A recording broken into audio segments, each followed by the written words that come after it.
남부내륙철도 건설 사업이 본격화됐습니다. 사업 예산이 크게 오르면서 기획재정부의 사업계획서 적정성 재검토라는 난관에 봉착하기도 했지만 최근 좋은 소식이 들려왔습니다. 정책 브리핑에서 짚어봅니다. 부산과 울산, 경남을 하나로 묶는 부울경 메가시티 특별법이 국회에서 다시 추진됩니다. 김해시을 더불어민주당 김종호 국회의원이 제21회 국회의 1호 법안으로 대표 발의했습니다. 경남 곳곳에 여름을 알리는 금계국이 만개했습니다. 주말에 즐기기 좋은 금계국 명소를 소개합니다.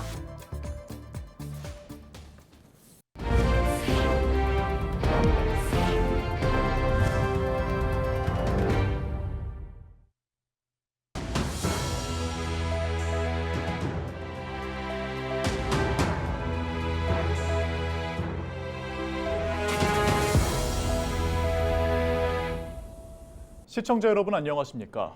헬로티비 경남 뉴스입니다. 남부 내륙철도 건설 사업이 본격화됐습니다. 사업 예산의 증액으로 기획재정부의 사업계획서 적정성 재검토라는 난관에 봉착하기도 했지만 최근 좋은 소식이 들려왔는데요. 네, 자세한 내용 거제시 지역구를 둔 서일준 국회의원과 이야기 나눠보겠습니다. 의원님 안녕하세요. 안녕하세요. 경남 거제 출신 서일준 국회의원입니다. 반갑습니다. 네, 먼저 남부 내륙철도 사업 어떤 사업인지 그리고 현재 추진 상황에 대해서도 짚어주시죠. 경북 김천에서 우리 거제까지 178km 구간의 철도를 신설하는 사업입니다. 이 사업은요, 2019년 건설 확정 당시에 총 사업비가 약 4조 9천억 원이었으나 국토부에서 기본 설계를 해보니까 터널의 굴착공법 안정성 보강 등의 이유로 해가지고 사업비가 1조 9천억 정도 증가하였습니다. 그래서 이 지난해 9월 기재부 그 총사업비 관리 지침에 따라서 사업계획 적정성 재검토가 결정이 되었는데요. 지난 8개월간 KDI에서 사업계획 적정성 재검토를 한 결과 지난 5일 기재부에서 남부내륙철도 사업이 통과되었고 사업비는 약 6조 7천억 원으로 결정이 되었습니다. 이제 사업비가 확정이 된 만큼 조속한 실시 설계를 거쳐서 내년에는 착공될 것으로 그렇게 예상이 됩니다. 네, 지난 5일이었죠. 기획재정부의 사업계획 적정성 재검토가 통과됐습니다. 감회가 남다르실 것 같은데 좀 어떻습니까? 사업계획 적정성 재검토 결정 당시에 일부에서는 윤석열 정부에서 사업을 무산시키는 거 아니냐 이런 억측이 많았는데요. 제가 그 작년에 국정감사에서 당시 원희룡 국토부 장관한테 이 사업계획 적정성 재검토라는 개념이 당초 4조 9천억보다 증가된 1조 9천억이 적정한지를 보는 개념이냐 이렇게 물어보니까 그거 맞다. 사업 자체를 무산시키는 건 아니다. 라고 답변을 했습니다만 이번에 완전히 이렇게 확정이 되어서 앞으로는 제가 국회에서 국토부하고 우리 국가철도공단 등과 면밀히 논의를 해서 앞으로 차질 없이 공사가 이루어지도록 최선을 다하겠습니다. 네, 거제 시민들의 수건 사업이었습니다. 거제 시민분들께 마지막으로 한 말씀 해주시죠. 우리 24만 거제 시민들의 염원으로 저는 이루어진다고 생각하고 정말 기쁘게 생각합니다. 내년이면 우리 남부내륙철도 공사가 착공이 되고 오는 2030년에 완공이 되면 우리 거제 시민들께서도 KTX를 이용해서 서울을 2시간대에 오갈 수 있게 되는 편리한 서비스를 제공받을 수 있을 것으로 예상이 됩니다. 앞으로 우리 남부내륙철도를 2030년에 또 개항 예정인 가덕 신공항까지 연장을 하고 또 고속도로는 우리 통영에서 끊어져 있는데요. 이게 우리 거제까지 2035년 개통이 되면 우리 거제는 명실공히 U자형 교통망을 갖춘 남해안의 교통 요충지로 도약할 것으로 기대가 됩니다.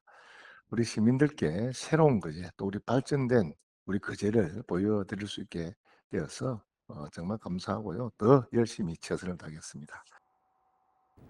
네, 오늘 말씀 여기까지 듣겠습니다. 감사합니다. 네, 감사합니다. 네, 거제 시민들의 수건 사업이 점차 현실화되어 가고 있습니다.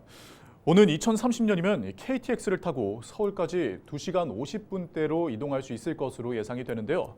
지역민들의 오랜 염원이 담긴 만큼 이번 사업 차질 없이 추진되기를 바라보겠습니다.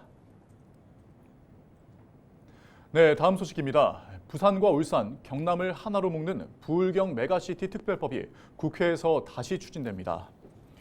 김해시을 더불어민주당 김정호 국회의원은 지난 5일 제22대 국회 1호 법안으로 부울경 특별지자체 설치 및 지원 등에 관한 특별법안을 대표 발의했습니다. 김 의원은 수도권 1급 체제로 단일 시도 단위의 정책과 지원만으로는 더 이상 경쟁하기 어려운 상황이라며 수도권에 초집중되어 있는 현 상황에서 부울경 메가시티는 지역 생존 전략이라고 발의 배경을 밝혔습니다. 부울경 메가시티는 지난 2019년 초 부울경 상생발전위원회가 만들어지면서 그 물꼬를 텄습니다. 그리고 지방자치법이 시행된 2022년 4월 새로운 이름인 부산, 울산, 경남 특별연합으로 출범했습니다. 하지만 2023년 사무 개시를 앞두고 여야 정쟁으로 번지며 결국 좌초됐습니다. 경남 곳곳에 여름을 알리는 노란 금계국이 한창입니다. 이른 더위에 올해는 일찍 피어서 어느덧 씨앗을 맺은 금계국도 보이지만 여전히 금계국은 피어나고 있는데요. 금계국을 보며 여유를 가질 수 있는 곳, 권정숙 기자가 찾아가 봤습니다. 하늘하늘한 줄기에 태양을 닮아 노랗게 피어난 꽃. 그 색이 마치 관상용 조류 금계의 황금빛 머리색을 닮았다고 해 이름 붙여진 금계국입니다. 이르면 5월 중순부터 피는 이 꽃은 지금도 계속 피어나고 있습니다. 여러 가지 야생화를 심기도 하고 가꾸기도 하는데 이런 금계국 같은 경우에는 자연적으로 바람에 날려서 낙동강 일대에 이렇게 많이 피는 경우가 많습니다. 금계국 같은 경우에는 5월 하순부터 6월 말까지 만개한 꽃을 즐길 수 있으니까 즐겨보셨으면 좋겠습니다. 경남 곳곳이 여름을 여는 금계국으로 노랗게 변했습니다. 수변공원과 둑길을 따라 군락을 잃었고 지역별로 찾아보는 것도 묘미가 있습니다. 유치가 진 김해 술매 생태공원은 금계국이 바통을 받아 드넓은 수변을 수놓았고 창원 북면 수변 생태공원에는 계속해서 피고 지는 금계국이 발길을 사로잡습니다. 둑길로 소문난 함안 악양 생태공원도 둑을 따라 연못을 따라 금계국이 피었습니다. 따뜻한 기온에 일찍 핀 금계국이 어느새 씨앗을 맺은 곳도 있지만 이마저도 한 폭의 그림. 이럴 땐 대산 플라워랜드처럼 초여름 들꽃과 어우러진 금계국을 함께 즐기는 것도 방법입니다. 검색하다가 여기 금계국이 너무 예쁘게 폈다 하더라고요. 그래서 친구들이랑 같이 왔습니다. 금계국 보니까 소녀로 돌아간 것 같아요. 네, 너무 좋습니다. 많이들 놀러 오세요. 상쾌한 기분이란 의미가 있는 금계국. 그 꽃말처럼 봄꽃이 진 아쉬움을 초여름 금계국이 상쾌하게 달래주고 있습니다. 헬로티비 뉴스 권정숙입니다. 7일 새벽 5시 10분쯤 창원시 진해구의 한 5층짜리 빌라 건물 1층 음식점에서 불이 났습니다. 이불로 위층에 거주하는 50대와 20대 주민이 연기를 마셔 병원으로 옮겨졌고 다른 주민 28명은 스스로 대피했습니다. 불은 식당 내부와 집기류 등을 일부를 태우고 15분 만에 꺼졌습니다. 소방당국은 정확한 화재 원인을 조사하고 있습니다. 6일 오후 5시 반쯤 김해시 진례면에 있는 한 양계장에서 불이 났습니다. 불은 1시간 만에 꺼졌지만 축사 건물 2개 동과 차량 1대가 타고 병아리 4만여 마리가 폐사했습니다. 경찰과 소방당국은 정확한 화재 원인을 조사하고 있습니다. 한국관광공사가 함안 낙화놀이의 관광 상품화를 위해 오는 11월까지 4번 더 행사를 엽니다. 한국관광공사는 함안군과 함께 낙화놀이의 더 많은 관광기회 제공을 위해 폭염기인 7월과 8월을 제외한 오는 11월까지 매월 1회 행사를 연다고 밝혔습니다. 또한 시범 운영을 거쳐 내년에는 전담 여행사를 지정해 정규 상품으로 출시할 예정입니다. K조선이 암 진단을 받은 베트남 국적 협력사 직원 A씨에게 동료들이 모은 성금 1,390만 원을 7일 전달했습니다. 모금된 성금은 K조선협력사 지원팀과 협력사 협의회가 공장 내 벽보를 부착하고 직원을 대상으로 모금 활동을 벌여 마련했습니다. A씨는 동료들의 도움에 감사하고 건강을 회복해 한국을 다시 방문하겠다고 전했습니다. 밀양시가 내실 있는 밀양의 발전을 위해 안병구 시장의 68개 공약사업 계획에 대한 시민들의 의견을 듣습니다.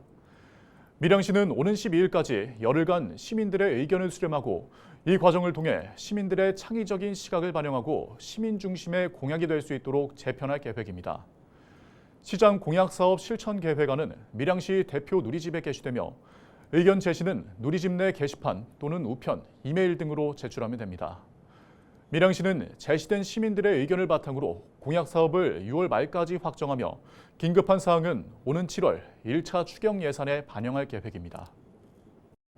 케이블TV 공동기획 지역회생 프로젝트 지역을 살려라 순서입니다. 지역 소멸 문제와 함께 지역을 살리기 위해 필요한 제도까지 살펴보고 있는데요. 오늘은 고시촌으로 알려진 서울 신림동으로 가봅니다.